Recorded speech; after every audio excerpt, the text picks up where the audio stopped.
Así lo dice Lamón. Con Federico Lamón. Sonido viral. Así lo dice Lamón. Con Federico Lamón.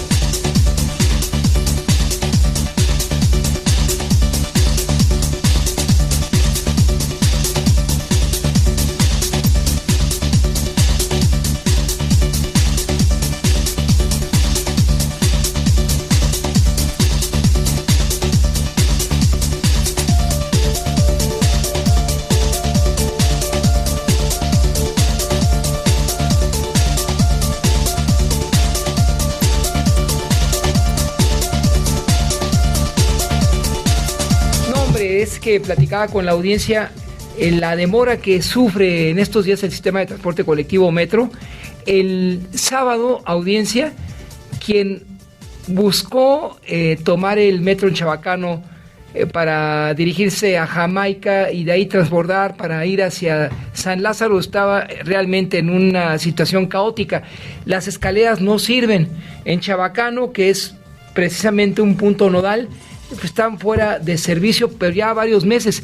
Y la de menos importante, si ustedes lo consideran, Villa de Cortés, pues ya no sirve, ya para qué. Tiene una listón amarillo que dice precaución. ¿Qué pasa con el sistema de transporte colectivo? ¿Por qué está tan abandonado en estos días? Ahí la interrogante, pero ese es el metro. Y el sindicato, particularmente donde hay un grupo de vividores que tienen a toda su familia cobrando, pues a esos nadie los toca.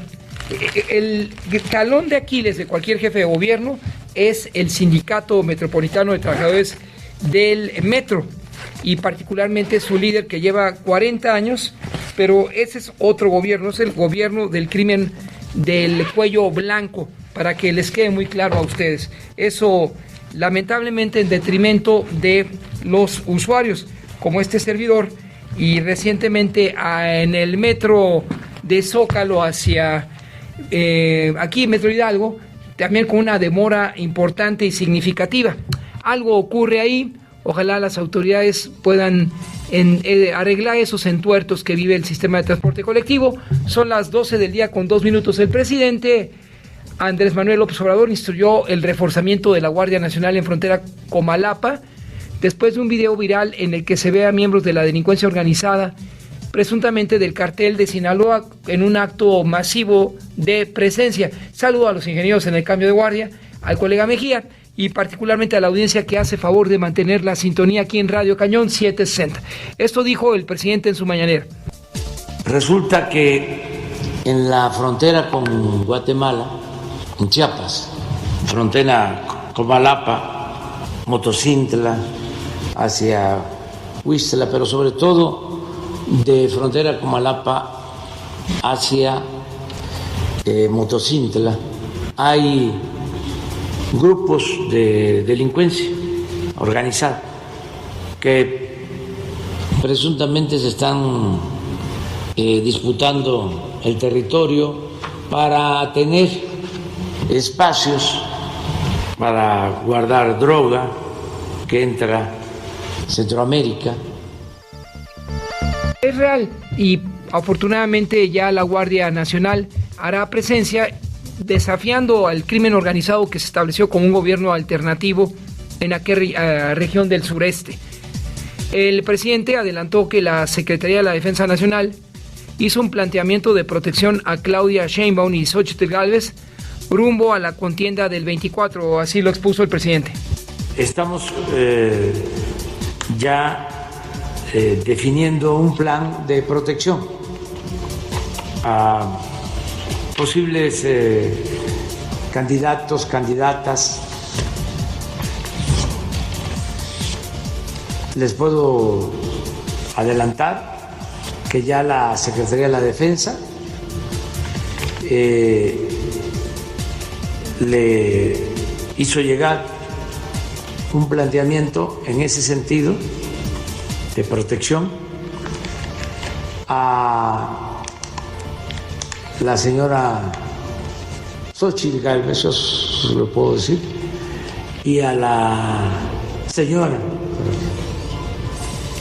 Claudia Sheinbaum.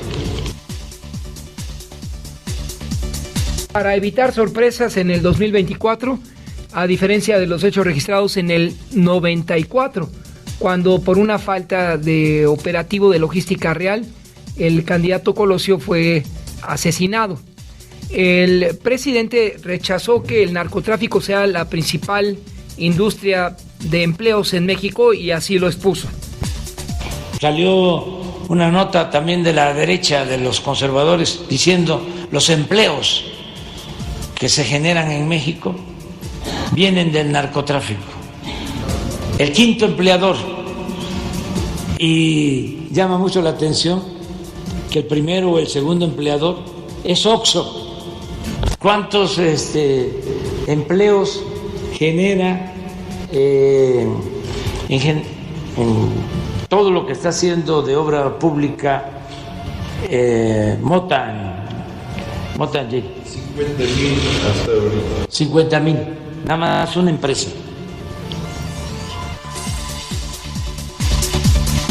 En otro frente informativo, Ceci Flores está en Washington, invitada con diferentes líderes provenientes del mundo. La Casa Blanca reconoció a ella como parte del colectivo de Madres Buscadoras de Sonora y así se escuchó a Ceci Flores en Washington. Soy la primer mexicana, la única mexicana que está en este evento. Más de 70 mujeres, activistas, defensoras de derechos humanos de diferentes partes del país y la única mexicana soy yo. Para mí es un orgullo el que el consulado de Estados Unidos me haya denominado para estar en este evento. Así que les agradezco muchísimo todo el apoyo que se nos da para que la voz de nuestros desaparecidos haya traspasado fronteras y estar el día de hoy aquí en Washington y en los días siguientes en diferentes partes de este país. Que espero que mis desaparecidos estén bien orgullosos de tener la mamá que tienen, porque su voz traspasó fronteras. Ella pues parafraseó al expresidente Calderón con el AIGA. Hay algún asesor de doña Ceci debe enmendar esa pifia en el pronunciamiento del lenguaje adecuado, pero eso es lo de menos. Allá es un reconocimiento para quien lo merece, como es doña Ceci Flores. La Fiscalía General de la República informó que los jueces de distrito y magistrados federales volvieron a manifestar su parcialidad a favor de Emilio Lozoya y en contra de las víctimas, que son el Estado mexicano y la empresa Pemex. La Suprema Corte analiza la posibilidad de legalizar los matrimonios entre más de 2 personas. Esto luego de aceptar la revisión de un recurso legal que impugna una sentencia de 2021 al ser discriminatoria para las personas poliamorosas. Es decir, como en Arabia Saudita, en otros tiempos, 6, 7 mujeres. Si usted tiene la capacidad económica para mantenerlas, pues adelante. Pero en estos tiempos de crisis en la República Mexicana, solo para mantener a la suya, la original, y a los chamacos, cuesta demasiado. No hay forma de revertir las deudas que mes con mes se acumulan como un ciudadano normal, más allá de ser poliamoroso. El presidente del PAN, Marco Cortés, exigió a las autoridades federales y estatales la ubicación de la alcaldesa de Cotija, Michoacán, Yolanda Sánchez, secuestrada en Zapopan, en Jalisco. En el municipio de Huitzuco, en Guerrero, fueron asesinados 3 integrantes de una familia. De allá es Rubén Figueroa, por cierto. De acuerdo a versiones de vecinos, cerca de las 3 de la mañana se inició una persecución por el pueblo que duró unos 40 minutos. Un grupo de hombres armados entró a una casa y sacó al padre de familia, a su esposa y a su hijo para asesinarlos en la calle, como si fuera la Santa Inquisición. Pero este es el santo narco. Qué terrible historia la de Huitzuco. También esta entidad, la guerrerense, observó un sangriento domingo.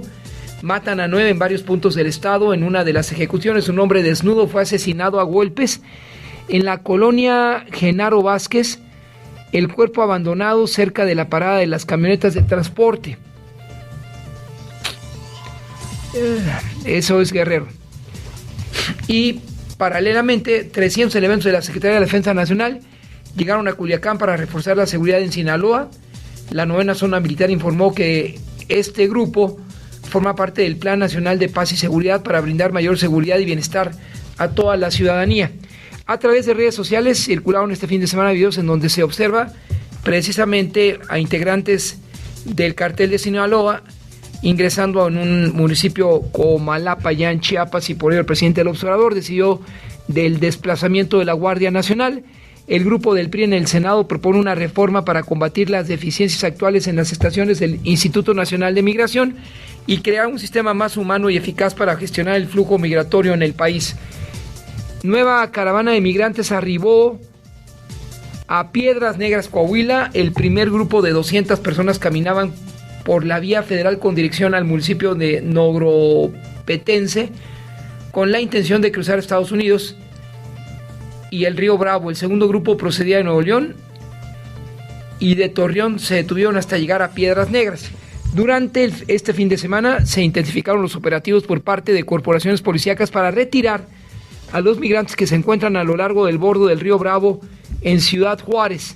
El gobierno de Chihuahua multó con 1,244,880 pesos al cantante de corridos Natán Elcano tras su concierto el viernes 22, en el que interpretó canciones donde hay apología al crimen y a la violencia de género. En Coajimalpa, Guerrero, inició la lucha por los derechos afrodescendientes en México, y ahí se realizó el primer encuentro de afrodescendencias en México, en el cual convocaron a 66 personas líderes del movimiento afromexicano con el objetivo de impulsar la agenda de igualdad y no discriminación en el país, evento organizado por el Consejo Nacional para Prevenir la Discriminación y el Instituto Nacional de los Pueblos Indígenas. En temas de esta megalópolis, el día de ayer entra en vigor el reglamento de tránsito que el gobierno capitalino realizó con el objetivo de aumentar la seguridad vial y disminuir los siniestros de tránsito. La Fiscalía de Justicia integró una carpeta de investigación por la posible comisión del delito de feminicidio por la muerte de Montserrat, una joven que contaba con ese reporte de desaparición y fue encontrada sin vida en un condominio de la alcaldía Miguel Hidalgo, y por ello el padre e hijo fueron ya enviados al Ministerio Público y ya permanecen en prisión. La Agencia de Protección Sanitaria de la Secretaría de Salud llamó a los italianos a evitar comprar medicamentos en mercados, tianguis o comercios ambulantes debido a que representan un grave riesgo a la salud, y llamó a realizar la denuncia telefónica sanitaria al 55 57 40 0706. La alcaldesa de Tlalpan, Alfa González, puso en marcha la campaña Evita la destrucción de nuestros bosques con el objetivo de informar sobre el delito de la tala ilegal y en los bosques y las áreas naturales protegidas por la demarcación. Clara Brugada de Ixtapalapa se registró esta mañana como aspirante a coordinadora de los comités de defensa de la Cuarta Transformación en la Ciudad de México. Dejó su cargo como alcaldesa de la demarcación el 15 para contender en el proceso interno de Morena. Y su similar de Cuauhtémoc, Sandra Cuevas, anunció que pedía 16 días de licencia para separarse del cargo con el fin de hacer campaña por las 16 alcaldías en busca de ser la candidata del Frente Amplio por México por la jefatura de gobierno de la capital del país. En el clima, de acuerdo con el Servicio Meteorológico Nacional, la temperatura máxima en la capital será 27 a 29 grados centígrados, la mínima 13 a 15, y en el Estado de México de 25 a 27 y de 8 a 10 grados centígrados. En lo internacional, Bruno Rodríguez, canciller cubano, confirmó que la embajada de Cuba en Estados Unidos fue objeto de un ataque terrorista de un individuo que lanzó 2 bombas Molotov. No hubo daños al personal. El expresidente de Bolivia, Evo Morales, confirmó el día de ayer su candidatura para las elecciones presidenciales del 2025. La más grande muestra de asteroide jamás estudiada y la primera que tiene la NASA aterrizó en el desierto estadounidense de Utah después de un vertiginoso descenso a través de la atmósfera terrestre 7 años después del despegue de la sonda Osiris-Rex, entre otras cosas. Radio Cañón, espacio meridiano, 7:60 AM. Así lo dice Lamón. Con Federico Lamón. Sonido viral. Así lo dice Lamón.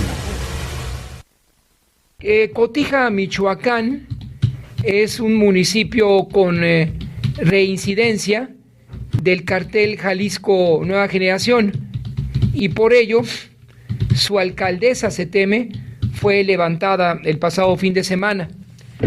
La alcaldesa de Cotija, amenazada en Michoacán y secuestrada en Jalisco, la raptó allá en Cotija. Hay un despliegue de la Fiscalía Jalisciense. ¿Y por qué el cartel Jalisco estaría detrás del secuestro de la alcaldesa Yolanda Sánchez? Son diferentes las versiones que se comentan, y la alcaldesa fue privada de su libertad después de acudir a una cita médica en Jalisco, porque uno se preguntaba, bueno, ¿para qué fue ella a una plaza tomada por el crimen organizado como es Zapopan? La Fiscalía Jalisciense desplegó ese operativo en búsqueda desde su unidad de personas desaparecidas. Yolanda Sánchez, la alcaldesa de Cotija, y datos relevantes sobre ella, iba acompañada de 2 familiares, quienes fueron liberadas por el comando de presuntos sicarios y rindieron sus declaraciones correspondientes ante la autoridad.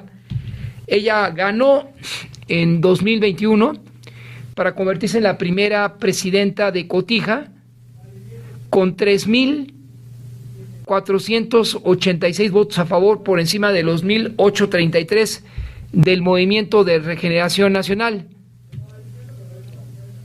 Y asumió el cargo el 1 de septiembre del 2021.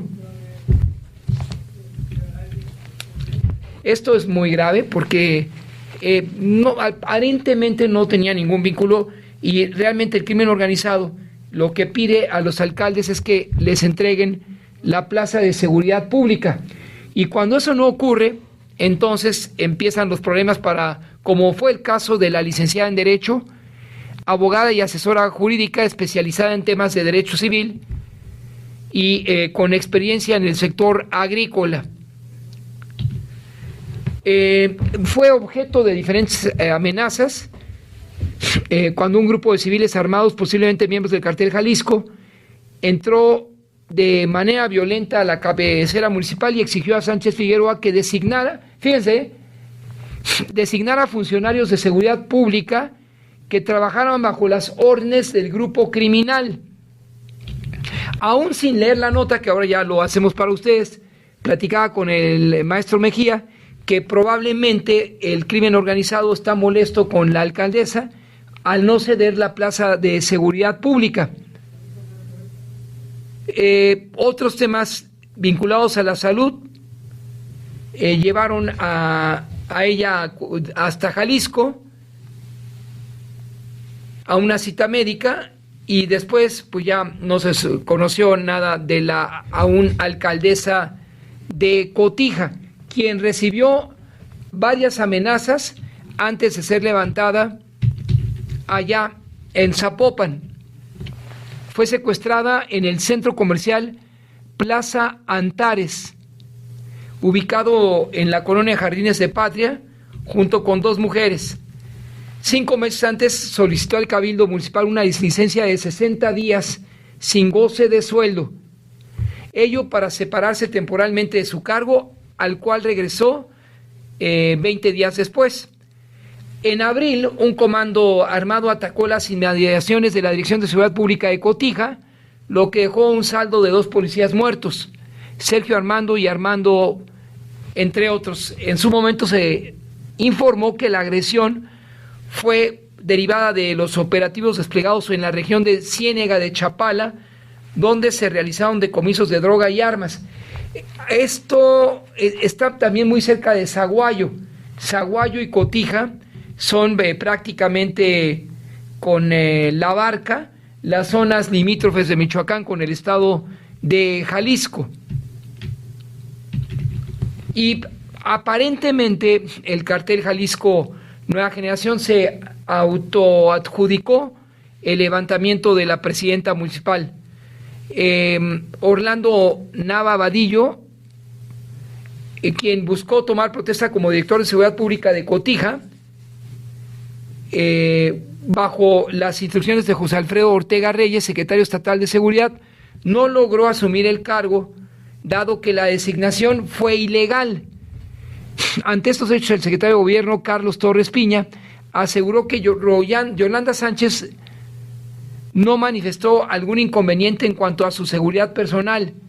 Nunca se tuvo ningún reporte de amenazas. Me reuní con ella en varias ocasiones y fui a visitar la Cotija y nunca me comentó nada de amenazas, apuntó el funcionario de seguridad.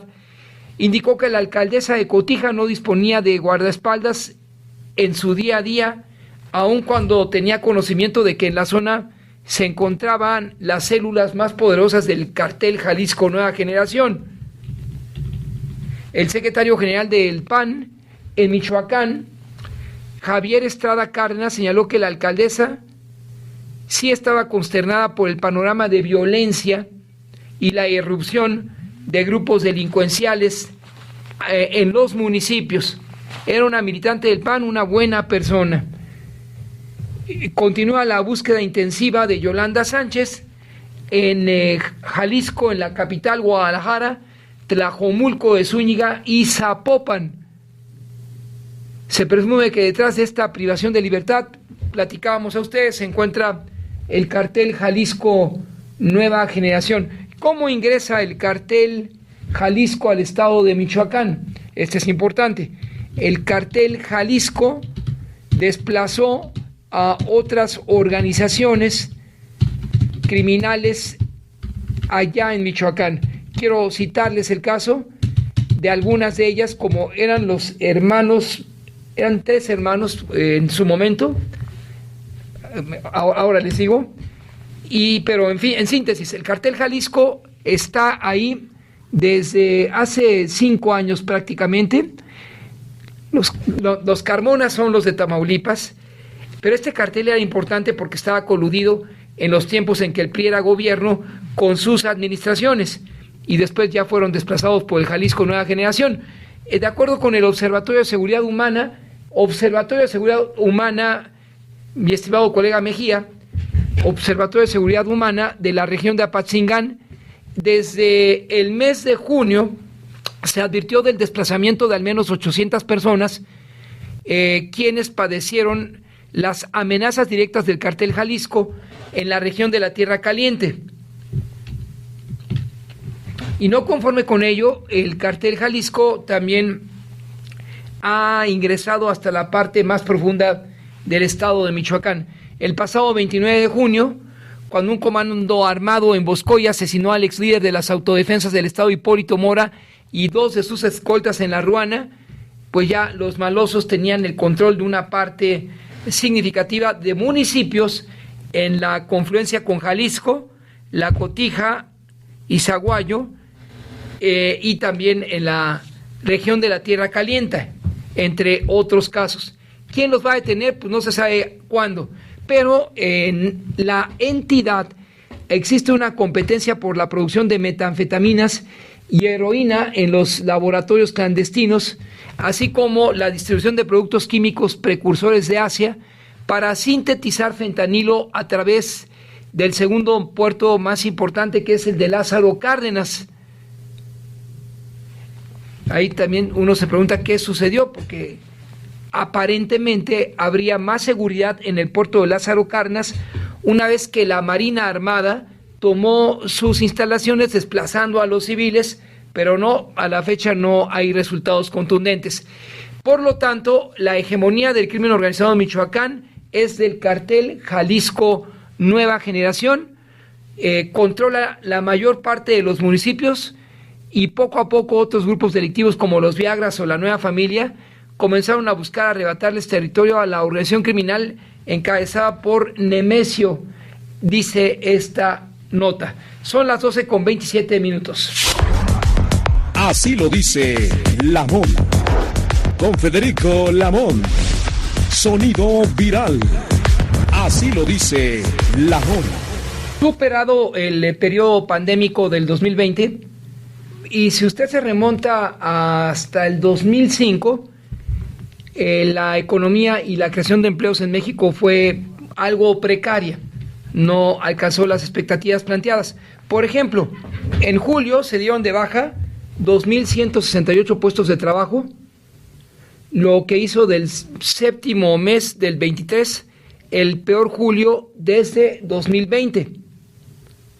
Se registraron 3.900 despidos netos, pero ese año tampoco fue tan lamentable, derivado de la irrupción del COVID y frente al 2005. Les explico más adelante, porque vía telefónica se ubica, vamos a enlazarnos, son las 12:29, el doctor Jesús Waldo Martínez Soria, investigador C del Instituto Belisario Domínguez. Le agradezco, doctor, aceptar la comunicación con Radio Cañón 760 y buenas tardes para usted. Es un gusto, Federico. Muy buenas tardes a ti y a tu audiencia. ¿Qué en análisis ofrece, doctor, a las cifras conocidas del último mes de este 2023, en el que se habla de un repunte regular de despidos frente a una medición o la irrupción del COVID-19 en el 2020? Sí, es correcto. Mira, en el Instituto Belisario Domínguez nos dimos a la tarea de estudiar la evolución del empleo, observar una serie larga de información estadística de empleo formal, particularmente los trabajadores que están inscritos al IMSS, que es la serie más importante, que nos advierte sobre el comportamiento de la ocupación en la economía nacional. Por supuesto, las cifras mensuales de los últimos tiempos pues van a tener unas variaciones naturales que se observan en el transcurso del año y que se repiten continuamente prácticamente en todos los años, salvo cuando se generan condiciones críticas en la economía, ¿no? Se tiene el impacto, como lo vimos en 2020, de la pandemia, y eso produce una elevada pérdida de empleo. En el transcurso de 3 meses, en los peores momentos de la pandemia, entre marzo y julio, se perdieron más de 1 millón de empleos formales.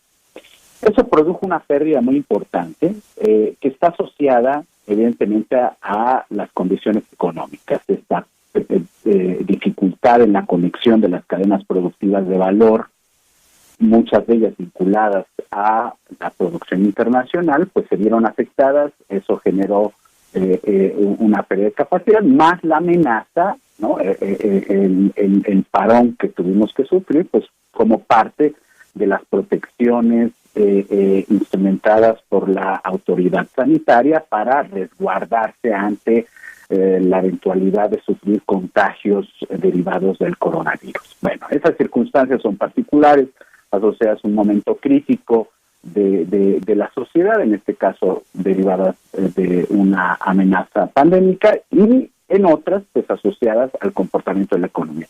Nos dimos a la tarea de investigar estas situaciones en un periodo relativamente largo, teniendo en cuenta los datos publicados desde julio de 1997 en el IMSS, momento en el que hay un cambio metodológico y a partir del cual se registra toda la estadística de empleo formal en esta institución. Desde entonces hasta la fecha se hace el análisis de los datos anuales y se analiza teniendo en cuenta 2 factores importantes en la determinación de estos niveles de empleo.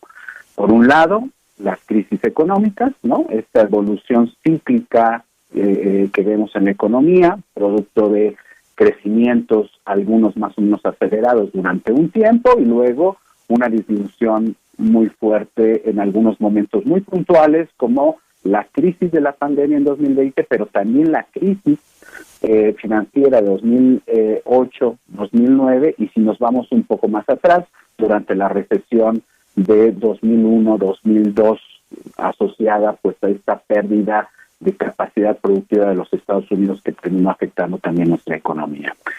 Por otro lado, también se plantea la hipótesis de qué tanto han influido las políticas públicas en el desempeño del empleo formal. Evidentemente es una variable, es un factor que no se puede omitir, dada la responsabilidad que tiene la autoridad gubernamental, en instrumentar distintas acciones públicas para que una vez que se presenta un ciclo bajo, una crisis, aplicar acciones de manera que se contenga el efecto de esas crisis y no se pierda tanto empleo, y que la recuperación sea relativamente rápida, acelerada y sobre todo sostenible.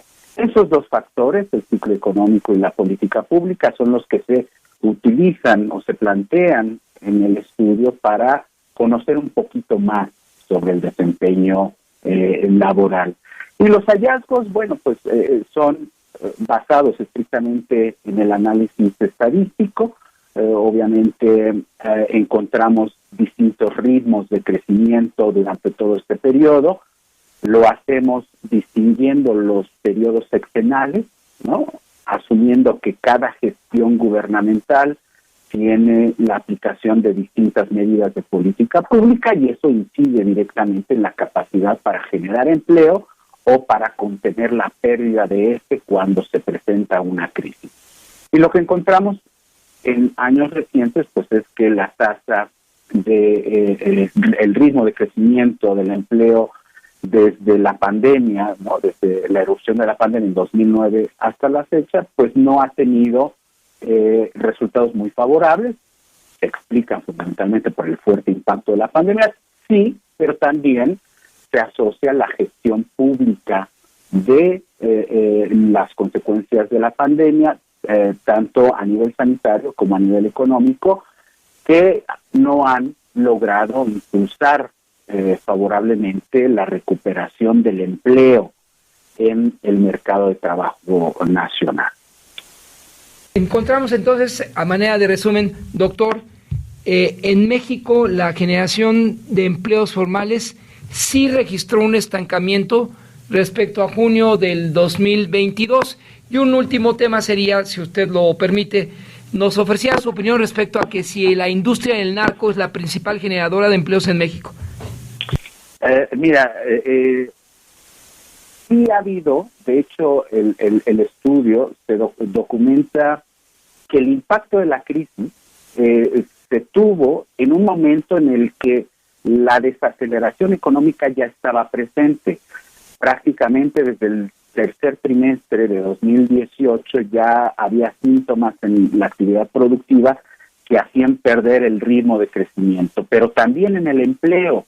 Hay desde esos meses, mayo prácticamente de 2018, se alcanza el máximo en las tasas de crecimiento del empleo y a partir de ese momento empieza a descender. En marzo de 2020, cuando impacta la crisis, ya estábamos en una situación vulnerable, en un estancamiento, en un decrecimiento que hizo más fuerte el impacto de la crisis, ¿no? Nos agarró, dicho de otro modo, en muy mal momento. Nunca es buen momento para que se presente una crisis, pero menos cuando estamos en condiciones de decrecimiento. Eso es lo que sucede con el impacto que le hace perder un gran volumen de empleo formal. Y luego, por otra parte, sí, las actividades del narcotráfico justo acaban, y delictivas, todas estas actividades que son ilícitas. Acaba de salir un estudio publicado en Viena que estiman que toda la actividad de los cárteles y asociaciones delictivas ocupan cerca de 175,000 puestos de trabajo. Esto comparado, los autores de ese estudio lo comparan con otras empresas y me parece que está como entre la cuarta y la quinta empresa, dicho solo metafóricamente, como la cuarta quinta empresa más grande que puede estar ocupando puestos de trabajo. Claro que esto tiene repercusiones en el mercado. Se ha convertido en una actividad que recluta, que tiene altos niveles de reclutamiento, aunque también altos niveles de baja, ¿no? De pérdidas por defunciones, evidentemente, ¿no? Entre otras cosas. Finalmente, de acuerdo con el pronóstico de empleo del 2023 y los datos de trabajadores asegurados por el Instituto Mexicano del Seguro Social, doctor, el pronóstico de empleo en este 2023 sí refleja en los empleos oficiales un relativo crecimiento. Sí, a ver, debemos tener en cuenta que la actividad económica continúa, su dinamismo ¿no? A cualquier ritmo sigue persistiendo y evidentemente va a haber una demanda de empleo que mantenga el crecimiento de los puestos de trabajo. En el término del año, nosotros estimamos que para 2023, al cierre de 2023, el nivel de empleo formal alcance los 22 millones de puestos de trabajo. Hoy andamos en una cifra en torno a los 21.8, 21.9 cerca de esta cifra. Habrá que considerar las fluctuaciones mensuales, muy probablemente septiembre, octubre, observemos pequeños crecimientos, pero en diciembre, recordemos, siempre hay un efecto estacional que hace perder cerca de 300,000 puestos de trabajo. Ese saldo, el saldo que probablemente tengamos a finales del 23, sea en torno a los 22 millones y estimamos que para 2024, la cifra crezca a 22.6 millones. Es decir, sí es verdad que nos vamos a mantener en un crecimiento a largo plazo del empleo formal, pero la mala noticia es que, con base en estos pronósticos que nosotros hacemos, ese crecimiento futuro va a ser sobre una senda de menor capacidad productiva y de menor capacidad para generar empleo, en virtud de que el impacto de la pandemia generó un desplazamiento, digamos, de una pérdida de capacidades productivas para generar empleo formal. Agradezco, doctor, esta intervención aquí en su casa, Radio Cañón 760 del Cuadrante. Nos ayuda a la audiencia y a nosotros reporteros a comprender mejor este tema del empleo formal, sus características. Muchas gracias y buenas tardes para usted, doctor. Claro que sí, muchas gracias y buenas tardes, doctor. Son exactamente las 12:41. Leía una nota médica y es una llamada de atención para todos. Se prevé en la próxima temporada de invierno o de frío, si es que llega, un incremento de contagios de virus sincicial respiratorio en niños y adultos mayores que podría darse en México en esta temporada de frío o la que viene, de acuerdo con Sarbelio Moreno Espinosa, director de Enseñanza y Desarrollo Académico del Hospital Infantil de México. Es el Federico Gómez. El especialista advierte que este fenómeno se da en Chile desde hace tiempo, una de las peores alzas en los últimos años.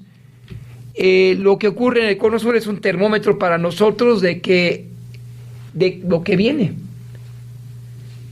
y todo lo que va a ocurrir o está ocurriendo con ese virus en el hemisferio del norte. El tener recursos de salud limitados nos puede afectar, pero estamos conscientes de lo que viene y es duro.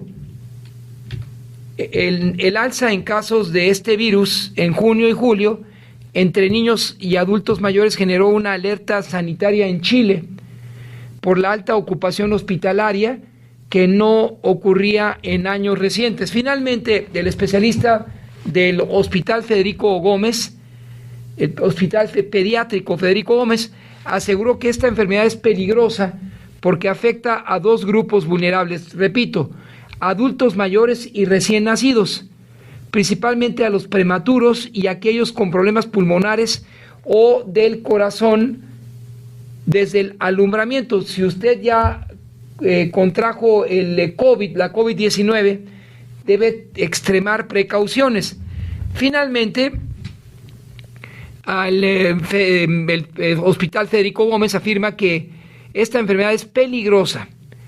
Y la desventaja es que los niños se pueden enfermar desde el nacimiento, sobre todo si nacen en la época del otoño-invierno, y por eso la estrategia es vacunar a la madre, aún embarazada, para que los niños tengan anticuerpos al nacer.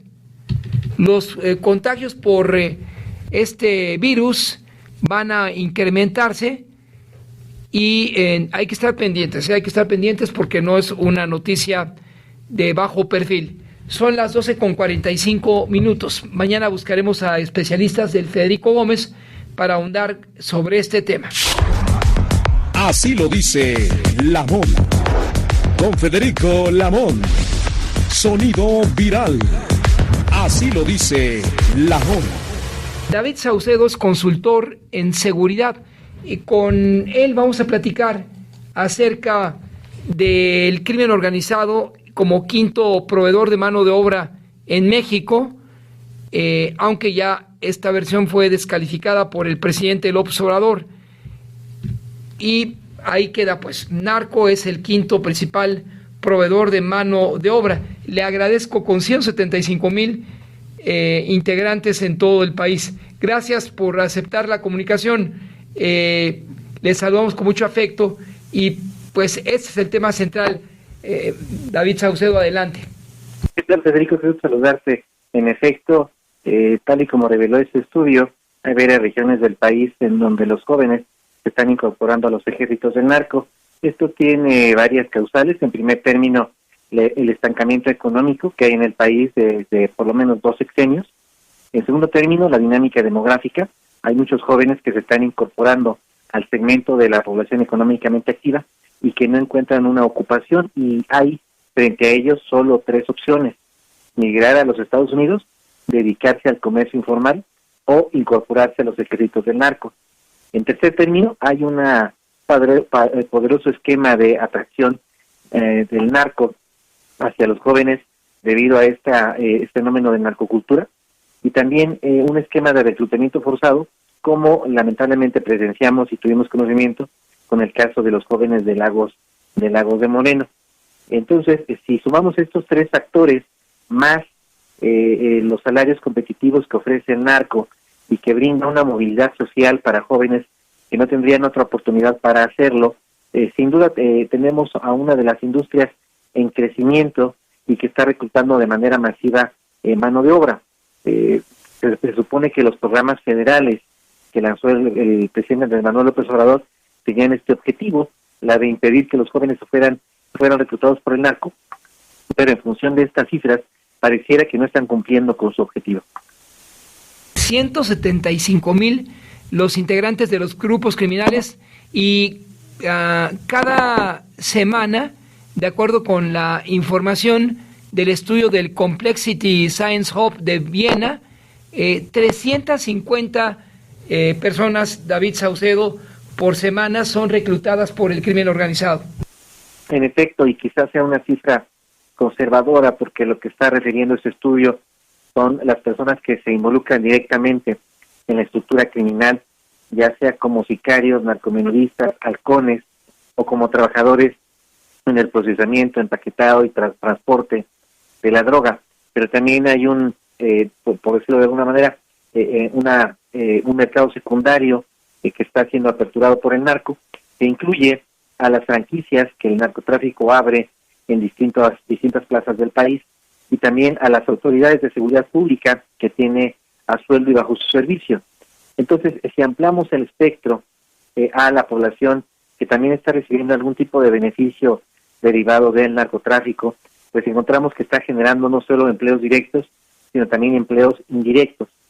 Por ejemplo, con la industria de las armas, la industria química para los precursores del fentanilo, por supuesto a los vendedores de vehículos, porque el narco requiere de transporte para su personal y también para sus envíos de droga, y por supuesto en la vasta cadena que tienen los narcotraficantes para el lavado de dinero. Entonces creo que haría falta un segundo estudio para identificar cuáles son los empleos directos y cuáles los indirectos, que seguramente son de mayor número que los primeros.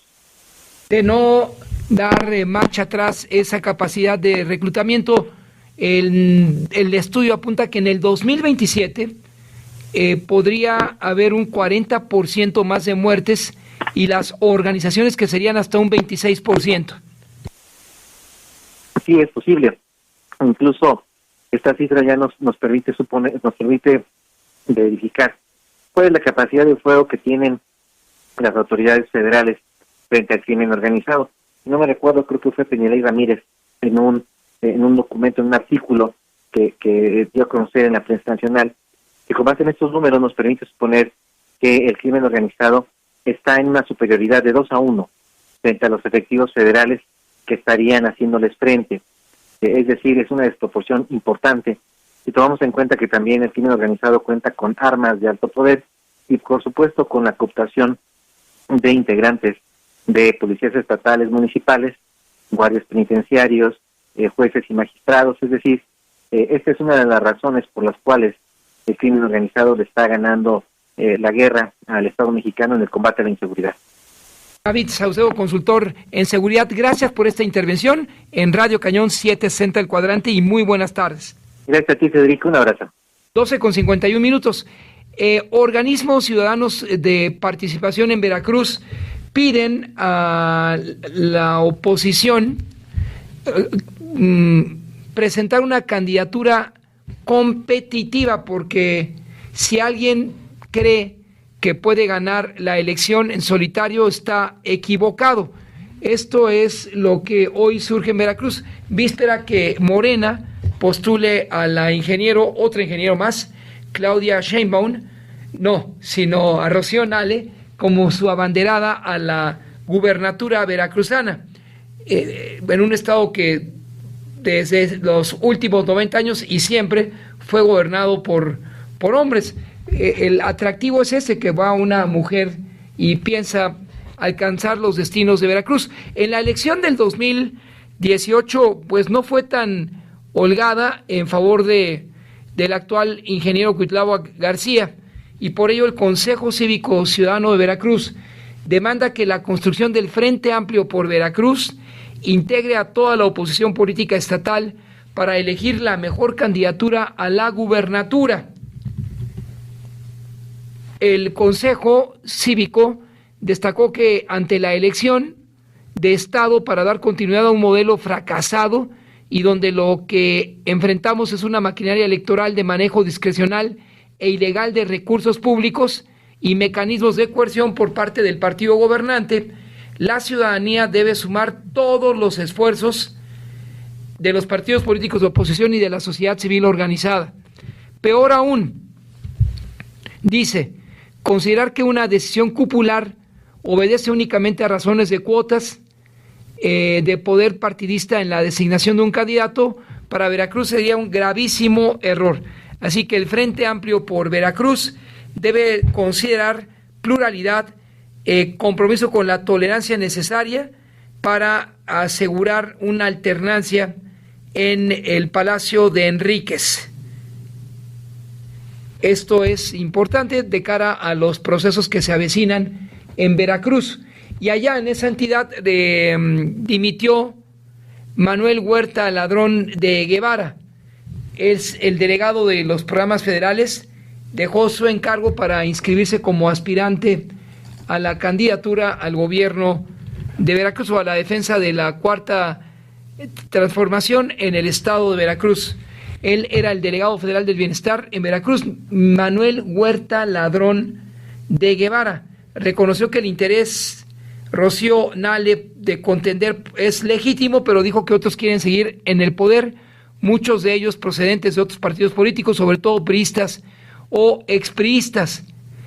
Dice Ladrón de Guevara, el delegado federal de bienestar, hasta este día se pone caliente el estado de Veracruz, pero también hay una decepción hacia la actual autoridad por parte de quienes no forman parte del proyecto de la Cuarta Transformación.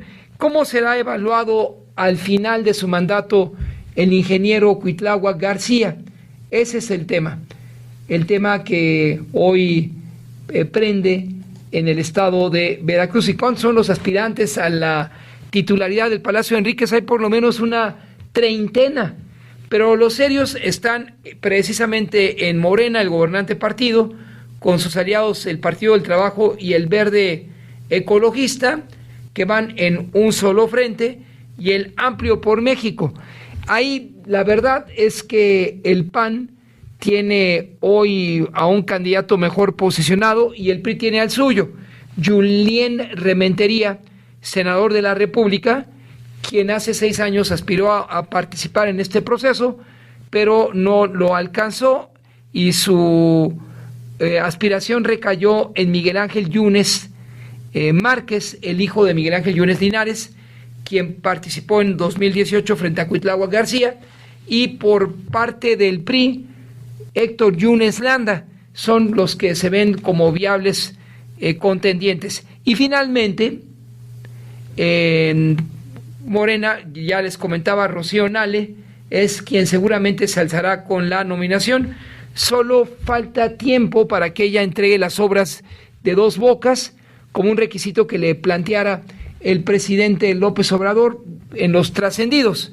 Pero Veracruz, déjeme ver, le voy a decir, Veracruz es el cuarto padrón electoral del país.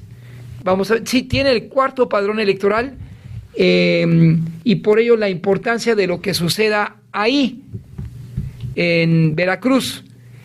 Actualmente, o hasta el corte de junio 2023, el padrón electoral de Veracruz fue de 6.079.146 ciudadanos, de los cuales 2.855.000 son hombres, pero las mujeres son mayoría, con 3.162.000. De ahí que se entienda el por qué el partido Morena postulará a una mujer como su candidata al Palacio de Enrique. Son mayoría las mujeres. Y también otro factor que se debe incluir: cumplirán 18 años un día después del cierre de campaña en este próximo proceso, y podrán votar jóvenes de 18 años que no lo tenían pues en el 2018. Es una entidad interesantísima, Veracruz, y por ello pues la atención nacional se fija ahí.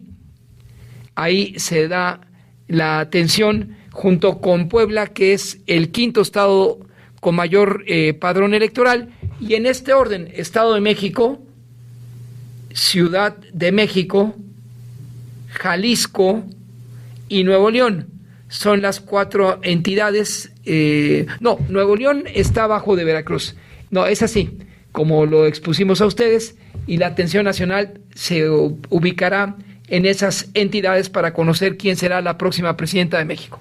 Hasta aquí la información. Son las 12:58, transmitiendo para ustedes en la señal de Radio Cañón 760. Buenas tardes. Así lo dice Lamón. Don Federico Lamón. Sonido viral. Así lo dice Lamón.